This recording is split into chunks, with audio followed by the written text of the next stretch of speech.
Centurion में पहली बार और साउथ अफ्रीका में चौथी बार भारत ने टेस्ट जीत दर्ज की है, यानी सेंचुरियन में एक इतिहास बन गया है। स्वागत है आपका ESPN cricket for match day Hindi में। मैं हूं सैयद और मेरे साथ जुड़ेंगे पूर्व भारतीय टेस्ट क्रिकेटर दीप दास गुप्ता।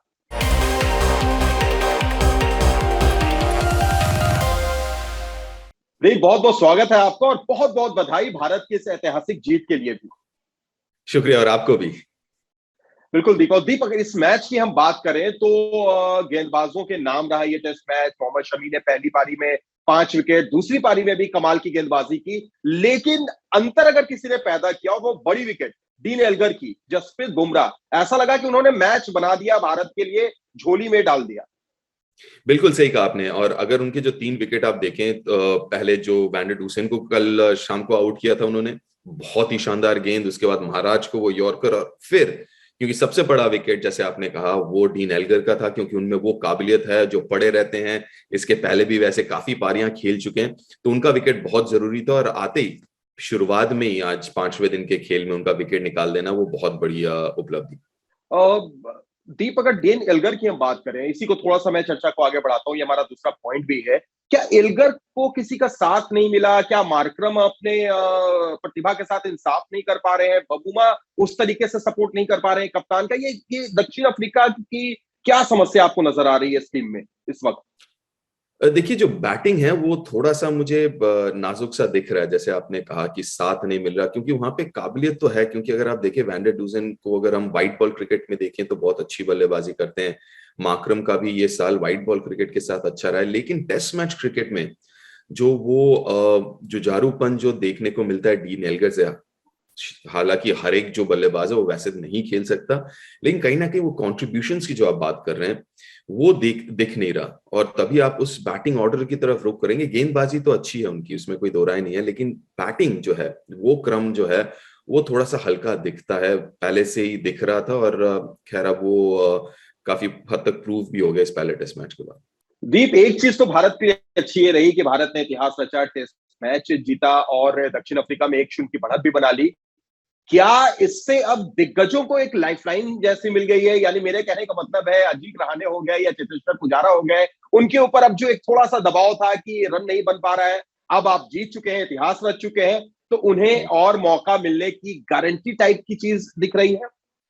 देखिए, मुझे पहले भी हम बात कर रहे थे कल इसके बारे में ही, मुझे देख के ये लगा कि पुजारा खैर पिछले दो सीरीज, इंग्लैंड सीरीज के चौथे टेस्ट मैच से या तीसरे टेस्ट मैच से थोड़े से अलग तरीके से बल्लेबाजी करने की कोशिश कर रहे हैं, थोड़े से ज्यादा स्ट्रोक या पॉजिटिव खेलने की कोशिश कर रहे हैं, तो अच्छे दिखें चेतेश्वर और अजिंक्य। इस टेस्ट मैच में दोनों पारियों में काफी फ्री फ्लिंग, हालांकि बड़े रन नहीं, 48 और कुछ 30 या 24 रन बनाए दूसरे पारी में, लेकिन फ्री फ्लोइंग दिख रहे थे।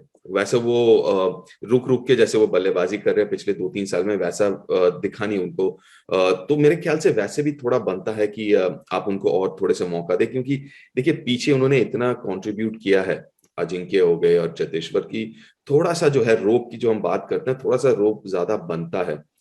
हालांकि विकल्प काफी सारे अच्छे हैं, हनुमा विहारी हैं, श्रेयस अय्यर हैं जो बाहर बैठे हुए हैं, विकल्प तो है भारत के पास। लेकिन मेरे ख्याल से क्योंकि, और अगर उनका आप एज भी देखें तो इस वक्त अगर वो बाहर जाते हैं तो वापसी करना काफी मुश्किल होगा। तो जब आप उनको आखिरी मौका जो हम अगर कह सकते हैं काफी हद तक, थोड़ा सा मेरे ख्याल से सोच समझ के देना पड़ेगा, क्योंकि जैसे मैंने कहा कि अगर अब बाहर जाते हैं तो वापसी करना बहुत मुश्किल है। दीप, एक सवाल जरूर मैं आपसे ये भी पूछना चाहूंगा कि अगर आप गेंदबाजों की तरफ देखें तो अनुभवी गेंदबाज ईशांत शर्मा बाहर बैठे हुए हैं, उमेश यादव बाहर बैठे हुए हैं, लेकिन आप मोहम्मद सिराज को आगे रखते हैं क्योंकि उन्होंने अच्छा प्रदर्शन किया है और तरजीह दी है। पर ये क्या, जब बल्लेबाजी की बात आती है तो ये पैमाना क्या थोड़ा सा बदल जाता है? पैमाना बदलता नहीं है, लेकिन अगर आप ये देखें कि परफॉर्मेंसेस कुछ दिनों तक अगर आप देखें, कुछ सालों तक देखिए, उमेश के साथ जो हो रहा है वो थोड़ा सा अनफॉर्चुनेट है, क्योंकि उनके अगर आप परफॉर्मेंसेस देखें, उनके अगर आंकड़े देखें उठा के पिछले 2 साल में, तो बहुत अच्छे आंकड़े हैं। लेकिन कहीं ना कहीं अच्छी बात यह है कि एक ग्रुप सा बना हुआ है और खेल रहे हैं, सारे ही खेल रहे हैं। ईशांत ने इंडिया में खेला, उमेश ने इंडिया में खेला, बुमराह को ब्रेक दे रहे हैं, तो कहीं ना कहीं आप ड्रॉप नहीं कर रहे उनको। थोड़ा सा ड्रॉप के साथ साथ आप रोटेशन के तरफ भी देख रहे हैं कि चलिए घुमा फिरा के, क्योंकि सब जो है बुमराह तीनों फॉर्मेट खेलते हैं और पीछे इंजरी के चलते कुछ मैचेस मिस भी किए उन्होंने। शामी भी 33-34 के तो हो ही गए हैं, ईशांत भी उतने के हैं, तो कहीं ना कहीं उमेश भी लगभग उतने के ही हैं। तो कहीं ना कहीं आपको वो मैनेज करना पड़ेगा, तो इसलिए थोड़ा सा अलग मेरे ख्याल से कंपेयर करना सही नहीं होगा गेंदबाज जो आप कह रहे हैं, दिग्गज गेंदबाज या एक्सपीरियंस गेंदबाज, और जो बल्लेबाजों की हम बात कर रहे हैं। चलिए देखो, और अंत में अगर हम मेजबानों की बात करें तो अब तक तो ऐसा लगा है कि उनके लिए बहुत सी चीजें अच्छी नहीं रही हैं, खासतौर से बैटिंग यूनिट में। ऐसे बैटिंग यूनिट की टीम पूरे तरीके से नाकाम सी नजर आई है। लेकिन एक अगर अच्छी चीज हम देखें इस टेस्ट मैच की, तो शायद उनके लिए मार्को यानसन होंगे। उनको देखकर काफी पॉजिटिव सोच रही होगी मेजबान। देखिए, मार्को यानसन, उनकी जो गेंदबाजी है अगर आप देखें तो रबाडा भी हालांकि 4 विकेट लिए हैं लेकिन अलग अलग तरीके से, लेकिन एक थोड़े से लय में आते हुए दिखे। पिछले 2 साल में उतने लय में दिखे नहीं है रबाडा। लुंगी एंगीडी जिन्होंने बहुत दिन बाद मैच खेल रहे हैं, कोई भी फॉर्मेट हो, उनको मिली 6 विकेट पहले इनिंग्स में, वो एक बहुत बड़ा पॉजिटिव है। मार्को यानसन की आपने बात कही, तो जो गेंदबाजी है वो डेफिनेटली एक बहुत बड़ा पॉजिटिव रहा है इस टेस्ट मैच में साउथ अफ्रीका के लिए। लेकिन अगर पीछे रहेगी दक्षिण अफ्रीका इस सीरीज में, तो गेंदबाजी के लिए नहीं, उनके बल्लेबाजी के लिए।